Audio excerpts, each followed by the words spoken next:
My name is Sean Patrick Bowen.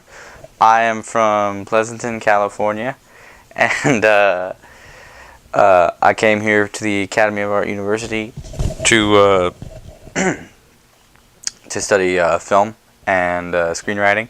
I give you permission to film me and use my likeness. You know, my family and I kind of always had this strange relationship as I kind of believe that my parents, when I was growing up, they just wanted me to be like a normal kid, and I wasn't. But they love me and they support me no matter what.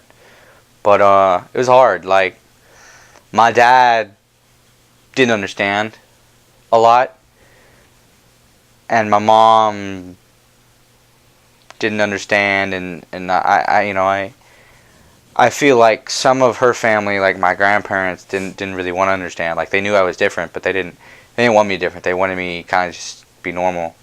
I think because I was about 17 or 16 when I was diagnosed, and I think I was about 15 years old. And I was in high school, and my dad jokingly said to me, why can't you be normal? And I kind of looked at him in the face, and I'm like, I'm weird and I'm proud of it.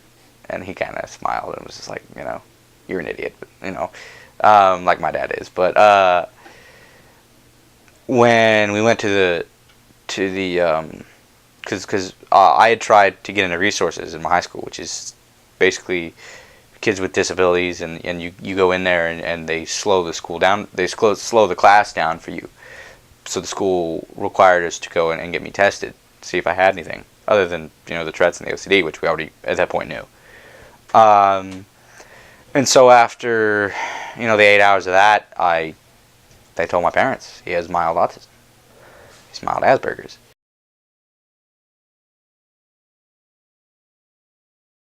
There is no treatment with Asperger's. Asperger's is a malfunction. Like any autism, it's something to do with something that happens in the brain. Off the top of my head, I can't figure it out. But it's like a malfunction in your brain, in the wiring, with how you interact and how you basically, everyone is born with a filter, and people with Asperger's do not have that filter. So a lot of us, what we end up having to do is create our own filter over many years. I mean, you can do therapy, and there's like, I take anxiety medication, but that's more for the OCD and the Tourette's and the ADHD, but that does help, kind of mellow you out.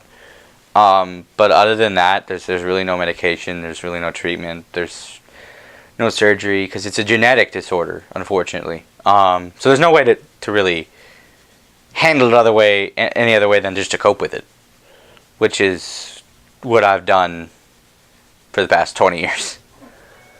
I don't think autism should define anyone with autism, in the sense that everybody's got their own struggles, and everybody's got their own trials and turmoils and all that.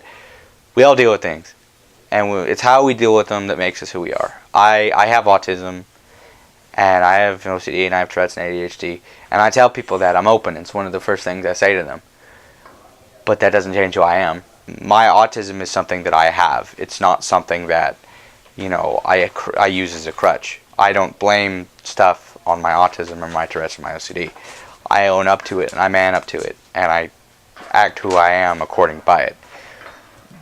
Because I feel like for those of us who've struggled with being different and continually try our whole lives to be normal in a sense, I think that's an insult to try and blame everything on a disability, because at the end of the day, you're your own person. But I mean, that said, I would not change the fact that I have autism. I am the man today. I'm the person I am today. I act the way I act to people today because of how my experiences with autism have affected me. And I'm proud of who I am and what I am. Alright, that is thank you, and No problem. have a good night. Guess I got away with words, I can get away with murder. Ever heard of? That's Asperger's, it's a rare condition, such as suffering from when you simply don't care if it's an 80-degree day and there's no freaking air conditioning, and you can't see the bitch's hair is frizzing, cause you got the windows up, blaring the system in your Chevrolet Prism.